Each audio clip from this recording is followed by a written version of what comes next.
Hi hello friends, நம்ம இன்றைக்கி one day trip தான் பார்க்க போகிறோம். இந்த வீடியோவில் நம்ம கோயம்புத்தூர்லேருந்து எக்ஸாக்டாக 80 கிலோமீட்டர்ஸில் உங்களுக்கு ஒரு ஒன் டே ட்ரிப் சூப்பரான ஒரு ஸ்பாட் நம்ம பார்க்க போகிறோம். நம்ம சேனலுக்கு புதுசாக வந்திருந்தீங்கன்னா ப்ளீஸ் சப்ஸ்கிரைப் மட்டும் பண்ணிடுங்க. வாங்க வீடியோக்குள்ளே போகலாம். டாப் ஸ்லிப் பொறுத்தளவுக்கு பார்த்தீங்கன்னா உங்களுக்கு டூ வீலர் வந்து கண்டிப்பாக அலோடு கிடையாது. உங்களுக்கு காரில் தான் போகிற மாதிரி இருக்கும். நம்ம ஆனமலையிலேருந்து ஸ்ட்ரெயிட்டாக நம்ம ஒரு கொஞ்சம் தூரம் போனோம்னா சேத்துமடை ரீச் பண்ணிவிட்டு சேத்துமடையில் பார்த்தா ஒரு செக் போஸ்ட் இருக்கும். அது 80 ருபீஸ் உங்களுக்கு பே பண்ணுற மாதிரி இருக்கும். பண்ணிவிட்டு ஜஸ்ட் நம்ம கிளம்ப வேண்டியது தான்.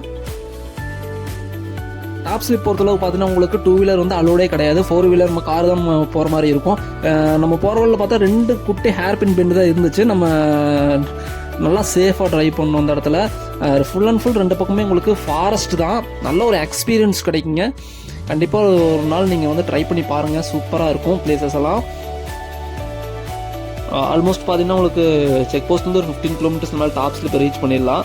நம்ம ட்ரைவ் பண்ணும்போது பார்த்தீங்கன்னா இடையில எங்கேயுமே வண்டியை ஸ்டாப் பண்ணக்கூடாது. ஸ்டாப் பண்ணி நீங்கள் ஃபோட்டோஸ்லாம் எடுக்கணும்னு நினச்சிங்கன்னா சேஃப் கிடையாது. மேக்ஸிமம் அதெல்லாம் அவாய்ட் பண்ணிக்கிறது நல்லது. நம்ம மேலே போனோன்னே பார்த்தீங்கன்னா பரம்பிக்குளம் டைகர் ரிசர்வ், நீங்கள் அங்கே வந்தோடனே ரைட் ஹேண்ட் சைடில் நம்ம வண்டியை பார்க் போட்டுட்டு உங்களுக்கு தமிழ்நாடு வண்டியாக இருந்துச்சுன்னா உங்களுக்கு செக் போஸ்ட்டில் உங்களுக்கு பே பண்ணுற மாதிரி இருக்கும் வண்டிக்கு. அங்கேருந்து நம்ம இங்கே இந்த செக் போஸ்ட்லேருந்து ஜஸ்ட் ஒரு 2 கிலோமீட்டர்ஸில் பார்த்தீங்கன்னா உங்களுக்கு நம்ம சஃபாரி போகிறதுக்கு தனியாக அங்கே போய் நம்ம டிக்கெட் எடுக்கிற மாதிரி இருக்கும். அங்கே நம்ம டிக்கெட் எடுத்துனா ஒரு புள்ளி மானு அங்கே சைடில் பார்த்து தெரியும் உங்களுக்கு மான் நின்றுட்டு இருக்குங்களா, அது அப்படியே நான் ஒரு ஃபோட்டோ எடுத்துகிட்டு நெக்ஸ்ட் அப்படியே கிளம்பலாம்.